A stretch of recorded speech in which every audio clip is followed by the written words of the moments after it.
أعوذ بالله من الشيطان الرجيم. بسم الله الرحمن الرحيم، ثم الصلاة والسلام على أشرف المرسلين وعلى آله وصحبه الأجمعين.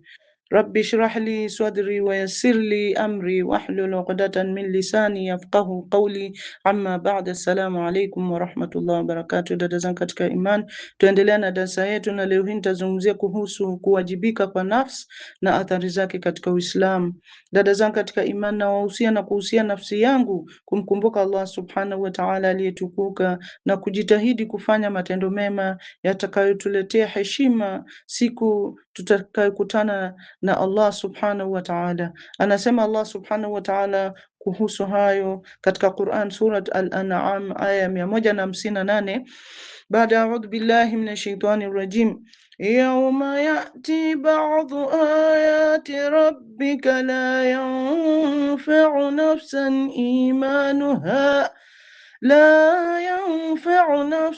imanuha lam takun amanat min qablu au kasabat fi imaniha khaira. Siku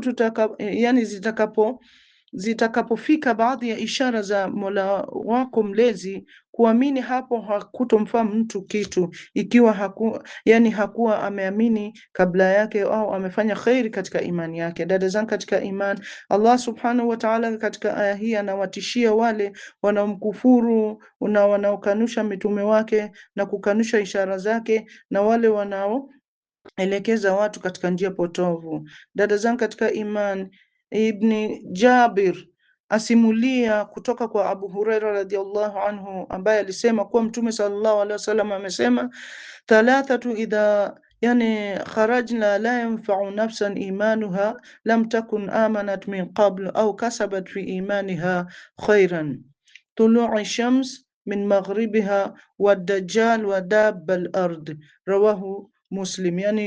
Mtume sallallahu alaihi wasallam amesema kuna mambo matatu ambaye yatakapoonekana imani haitamfaidi mtu ambaye hakuamini hapo awali au hakupata mema kupitia imani yake. Kwanza ni kuchomoza kwa jua kutoka magharibi, pili ni kudhihiri kwa Masihi Dajjal na mnyama wa dunia. Haya yamepokewa, mnyama huyu atatoka chini ya ardhi. Haya yamepokewa na Imam Muslim na ni hadithi nambari 158, na yeye peke yake ndiye aliyesimulia kutoka kwa Imam al-Bukhari. Pia imesimuliwa na At-Tirmidhi katika kitabu cha tafsir ya Surat Al-An'am na ni hadithi nambari 3072. Dada zangu katika iman, nafsi ni kama adui, ikitambua uzito wetu itatutii, na ikisahau aibu zetu itatufanya watumwa. Kwa hivyo yatupasa kufanya nini? Kuizuia kufurahia raha zake zinazoruhusiwa, ili amani iweze kuimarika na kuacha kile kilichokatazwa. Dada zangu katika iman, miongoni tu mwa adabu ya nafsi, kwanza kabisa ni tauba. Hii ina maana ya kuacha dhambi na makosa yote, kujutia kila dhambi iliyopita na kuazimia kutorudia dhambi tena katika siku zijazo, kama anavyosema Allah subhanahu wa ta'ala katika Quran, Surat At-Tahrim. Anasema Allah subhanahu wa ta'ala baada a'udhu billahi minash shaitani rajim, ya ayyuhalladhina amanu tubu ila Allahi tawbatan nasuha asa rabbukum an yukaffira ankum sayyi'atikum wa yudkhilakum jannatin tajri min tahtiha al-anhar. Enyi mlioamini, tubuni kwa Allah kwa toba ya kweli, huenda Mola wenyu mlezi akakufutieni makosa yenu na akakuingizeni katika bustani zipitazo mito chini yake, pepo. Dada zangu katika iman, pia amesema Mtume sallallahu alaihi wasallam, ya ayuhan nas tubu ila Allahi fa inni atubu ila Allahi fil yawm 100 marra, rawahu Muslim. Pia amesema Mtume sallallahu alaihi wasallam, enyi watu, tubuni kwa Mwenyezi Mungu, kwani mimi hutubu kwa Mwenyezi Mungu mara 100 kwa siku. Haya yamesimuliwa na Imam Muslim. Dada zangu katika iman, adabu ya pili ya nafsi ni adabu ya mtu fuatilia mwenyewe. Yani Muislamu anapaswa kuchukua jukumu la kumtii Allah subhanahu wa ta'ala na kujikabidhi kwake kila wakati wa maisha yake, hadi awe na uhakika kwamba Allah subhanahu wa ta'ala anamjua, anajua siri zake na dhahiri zake, anaangalia matendo yake na ndiye msimamizi wake na nafsi yake kulingana na kile alichokichuma katika amali zake. Dada zangu katika iman, hivyo anatazama, yani katika kutazama utukufu na ukamilifu wa Allah subhanahu wa ta'ala, yani anajisikia kuwa na faraja katika kumkumbuka Allah subhanahu wa ta'ala, anapata faraja katika kumtii, anatamani kuwa karibu naye na anamgeukia na kuacha kila kitu kingine. Hii ndiyo maana ya kujisalimisha kwa Allah subhanahu wa ta'ala. Pia anasema Allah subhanahu wa ta'ala katika Quran, Surat An-Nisa, anasema waman ahsanu dinan mimman aslama wajhahu lillahi wa huwa muhsin, na ni nani aliyebora katika dini kuliko yule anayejisalimisha kwa Allah subhanahu wa ta'ala huku akiwa mtendaji mzuri. Wa qawlihi ta'ala fi surati Luqman, waman yuslim wajhahu ila Allahi wa huwa muhsinun faqad istamsaka bil urwati alwuthqa. Na akasema pia Allah subhanahu wa ta'ala katika kauli yake katika Quran suratu Luqman, na yeyote anayejisalimisha kwa Allah subhanahu wa ta'ala akiwa ametenda yani mema, basi ameshika mkono uliosalimika zaidi. Na Mtume sallallahu alaihi wasallam kadhalika amesema an ta'bud Allah ka'annaka tarahu fa in lam takun tarahu fa innahu yaraka, muttafaqun alayhi. Yani anasema muabuduni Allah subhanahu wa ta'ala kama vile mnamuona, kwani msipomuona hakika yeye anakuoneni. Haya yamekubaliwa. Dada zangu katika imani, hii ndiyo njia ile ile iliyofuatwa na vizazi vya mwanzo ambao walifuata hadi wakapata uhakika na kufikia daraja la wale walio karibu na nani? Na Allah subhanahu wa ta'ala. Dada zangu katika iman, matendo yao hao vizazi vya mwanzo vilivyotangulia, yani vinashuhudiwa. Yani kwa mfano, aliambiwa Junaid, Allah amrehemu, mtu anawezaje kusaidiwa kuinamisha yani macho yake ili asiangalie vilivyoharamishwa kwake? Akajibu Junaid kwa kujua, yani anaweza kuinamisha macho yake kwa kujua kwamba macho ya yule anayemtazama yanatangulia macho yake kwa kitu yani kwa kitu yani mtu anachokitazama. Dada zangu katika iman, adabu ya tatu ya nafsi ni kujitafakari. Hii ina maana kwamba kwa kuwa Muislamu anafanya kazi mchana na usiku katika maisha haya kwa ajili ya kile kitakacho yani mletea furaha kesho akhera, na kwa kuwa ulimwengu huu ni yani tuko kwa ajili ya kutekeleza amri zake Allah subhanahu wa ta'ala, tunapaswa kutekeleza majukumu yake ya lazima na ya ziada ipasavyo, na kuona dhambi zetu na makosa yetu kama hasara kwetu. Kisha tunapaswa kadhalika kutumia saa moja mwishoni mwa kila siku peke yake kuzingatia matendo yetu na ya siku hiyo, kuziangalia na kuzingatia matendo yetu ya hiyo siku, na pia tukiona mapungufu yoyote yani katika majukumu yetu ya lazima, tunapaswa kujilaumu na kujionya na mara kwa mara kujirekebisha. Hii ndiyo maana ya kuwajibika, ambayo ni mojawapo ya njia za kurekebisha, kuadhibu, kujitakasa na kujisafisha. Anasema Allah subhanahu wa ta'ala katika Quran Surat Al-Hashr kuhusu hili, baada audhu billahi minash shaitani rajim, ya ayyuhalladhina amanu ittaqullaha waltanzur nafsum ma qaddamat lighad, enyi mliamini mcheni Allah subhanahu wa ta'ala, na kila nafsi iangalie yani ilichotanguliza kwa ajili ya kesho. Usemi wa Allah subhanahu wa ta'ala katika aya hii, na kila nafsi iangalie kilichotanguliza kwa ajili ya kesho, ni amri, dada zangu katika imani, ya kuwajibika kwa yale ambayo mtu ameandaa kwa ajili ya wakati ujao. Dada zangu katika imani, pia amesema Mtume sallallahu alaihi wasallam, al-kayyis man dana nafsihi wa amila lima ba'da al-maut wal ajiz man atba'a nafsihi hawaha wa tamanna ala Allahi al-amani.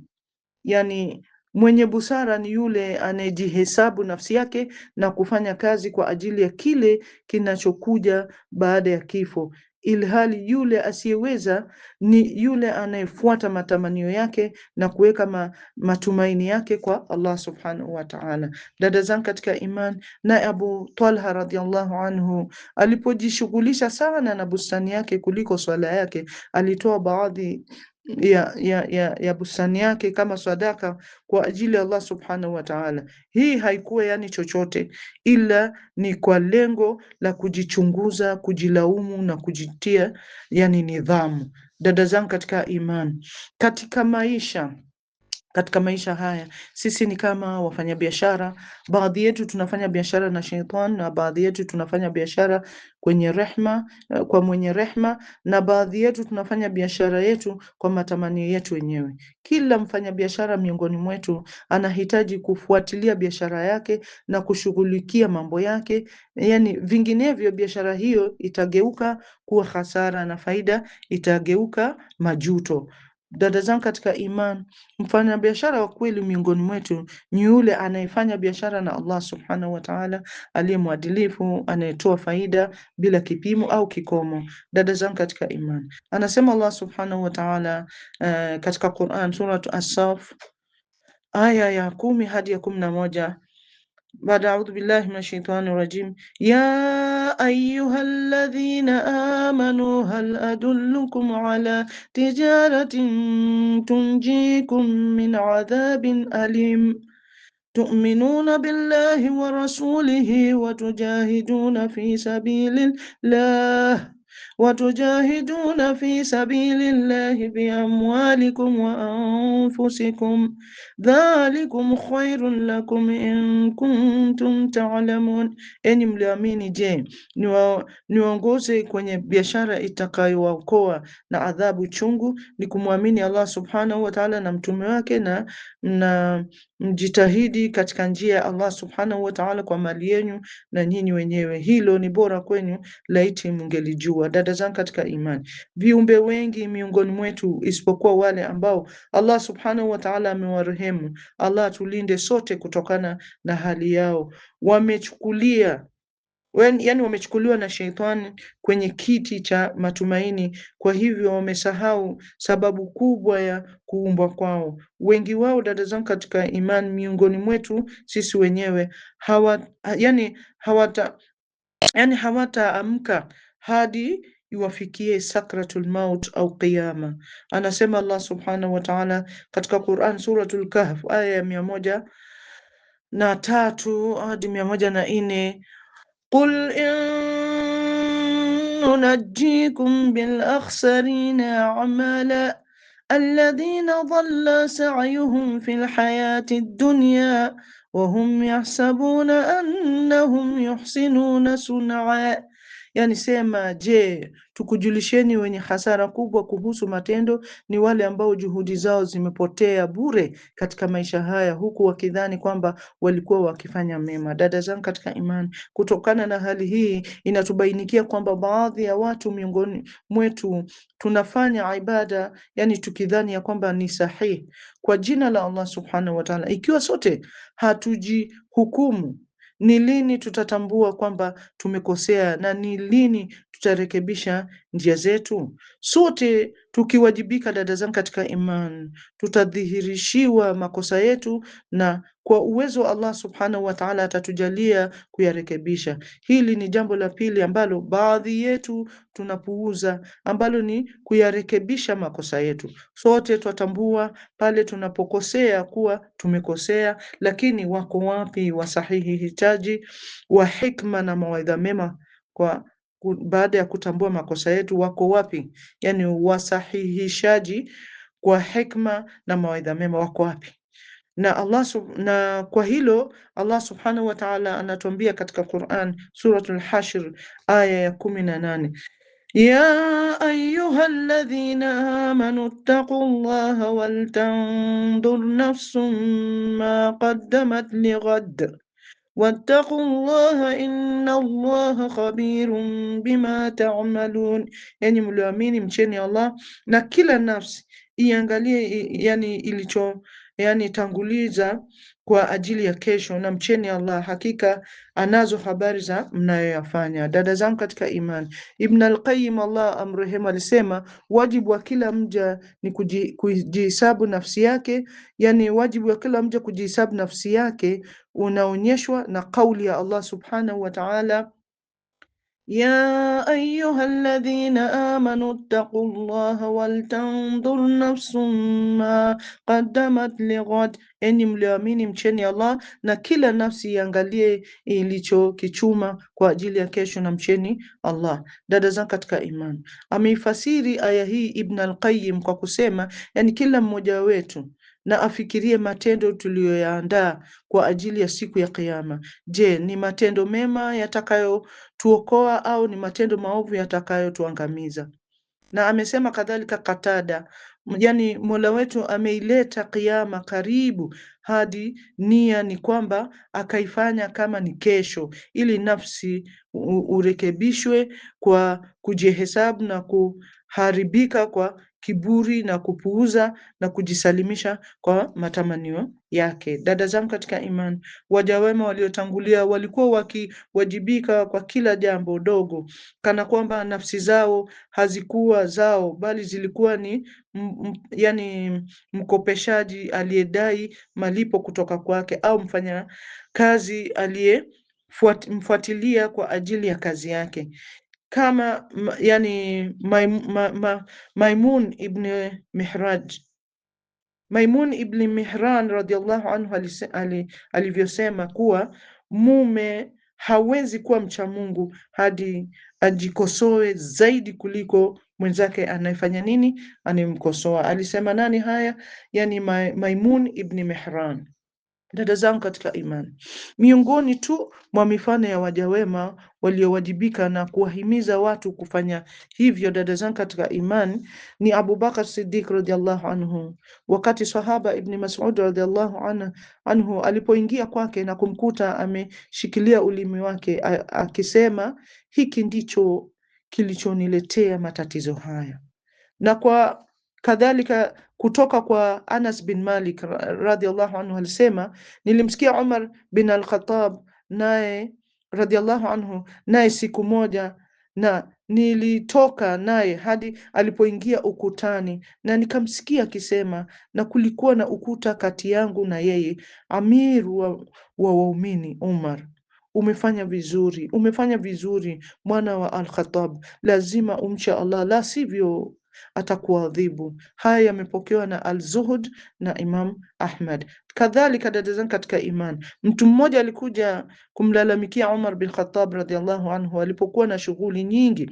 Kwa hiyo yani alipokuja kumlalamikia, Umar bin Khattab akamwambia, unamwacha khalifa peke yake akiwa huru free, na unamjia tu anapokuwa na shughuli nyingi kuhusu mambo ya Uislamu. Yani alipokuja kumlalamikia mtu mmoja alipokuja kumlalamikia Umar bin Khattab radhiallahu anhu, na Umar bin Khattab akamwambia, yani unamwacha khalifa peke yake akiwa huru free, na unamjia tu anapokuwa na shughuli nyingi kuhusu mambo ya Waislamu. Kisha Umar radhiallahu anhu akampiga kwa mjeledi, hivyo mtu huyo akaondoka kwa huzuni. Kisha Umar radhiallahu anhu akakumbuka kwamba alikuwa amemtendea vibaya mtu huyo, kwa hiyo akamuita mtu huyo na kumpa mjeledi na kumwambia, nipige nilivyokupiga. Lakini mtu huyo alikataa kumpiga na kusema,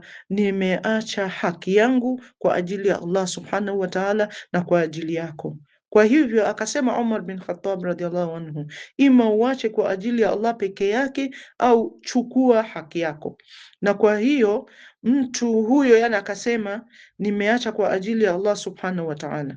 Kisha Omar radhiallahu anhu akaenda nyumbani kwake na kuswali raka mbili, kisha akakaa na kujisemea, ewe mwana wa Al-Khattab, ulikuwa mnyenyekevu na Allah subhanahu wa ta'ala akakuinua. Ulikuwa umepotea na Allah subhanahu wa ta'ala akakuongoza. Ulikuwa dhaifu na Allah subhanahu wa ta'ala akakuheshimu na akakufanya khalifa, yani kiongozi. Na mtu anakujia akiomba msaada ili kurudisha dhulma na ukamdhulumu, utamwambia nini Mola wako kesho utakapomjia? Na aliendelea yani kujutia hadi watu wakamhurumia. Haya yamenukuliwa kutoka kwa fadhila za Umar bin al-Khattab na Ibn al-Jawzi. Dada zangu katika iman, kadhalika miongoni mwa waja wema Ibrahim al-Taimi alisema, nilijiwazia nikiwa peponi. Yani alikaa akajiwazia kuwa yuko peponi. Kwa mfano, nilijiwazia nikiwa peponi, nikila matunda yake, nikinywa kutoka kwenye mito yake, nikikumbatia mabikra wake, yani mahurul ain. Kisha nikajiwazia nikiwa motoni na nikishughulika na minyororo na pingu zake. Nilijiambia, ewe nafsi, unataka nini? Ilisema, nataka kurudi duniani na kufanya matendo mema. Nikasema, uko katika ulimwengu wa matumaini, kwa hivyo tenda mema. Haya yamesimuliwa na Imam Ahmad. Dada zangu katika iman, na miongoni pia mwa waja wema Sahaba Abdullah bin Qais alisema, tulikuwa kwenye uvamizi wakati adui alipofika.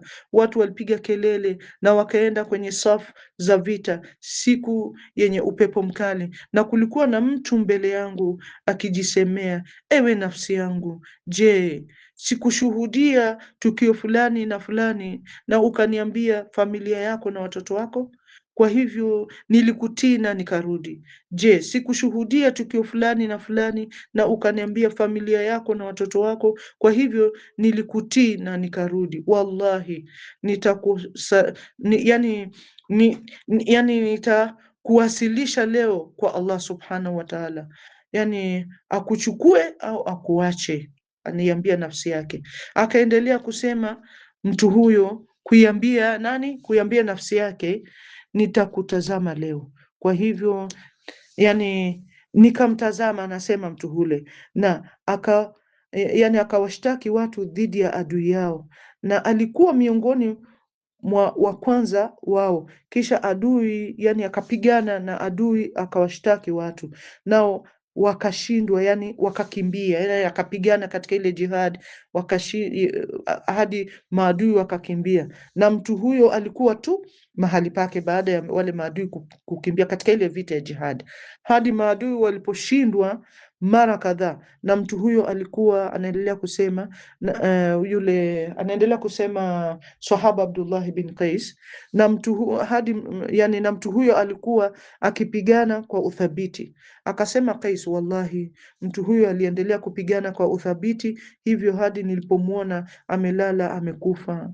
Anasema Qais, nilihisabu majeraha 60 au zaidi ya 60 ya kuchomwa visu juu yake na farasi wake. Haya yanapatikana katika kitabu cha Al-Ihya. Allah, tuamshe sote kutoka katika hali yetu ya kutojali kabla ya mauti kutufikia, na utusamee sote Waislamu. Mwisho kabisa, yatupasa kujiandaa na tujue kwamba hakika kwamba leo ni siku ya kutenda bila ya hatua, na yeyote miongoni mwetu anayekumbuka hofu ya siku ya hukumu atawajibika na kujitayarisha. Shukran jazila wa barakallahu fikum.